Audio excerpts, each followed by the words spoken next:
আজ সকাল সকাল বাসমতি রাইস চাপিয়ে দিয়েছি।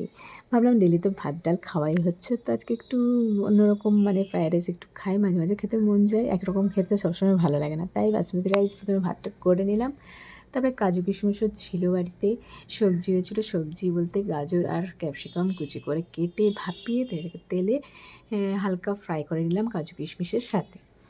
তো আমার মতন প্রসেসে ফ্রাইড রাইসটা বানিয়ে নিলাম। তো দেখুন লুকটা, ফ্রাইড রাইসটা দেখতে তো ভালোই হয়েছে, খেতেও আশা করি ভালোই হবে। তবে চিকেনটা করতে পারলাম না, তাই ভাবলাম শুধু শুধু ফ্রাইড রাইসটা খাবো, তাই দোকান থেকে চিলি চিকেনটা আনা হয়েছে। তো আজকের লাঞ্চ থালিতে আমার ছিল চিলি চিকেন আর ফ্রাইড রাইস। বেশ ভালোই, চিলি চিকেন ফ্রাইড রাইসের কম্বিনেশনটা দারুণ। তো চিলি চিকেনটাও স্বাদটা বেশ ভালো লাগলো আর জমে খাওয়া গেল। মাঝে মাঝে একটু ডিফারেন্স হলে ভালো লাগে। তো আজকের মেনুতে এটাই ছিল। খেতে শুরু করে দিচ্ছি ফ্রায়েড রাইস আর চিলি চিকেন। ফ্রায়েড রাইস আর চিলি চিকেনের কম্বিনেশনটা দারুণ, তাই না?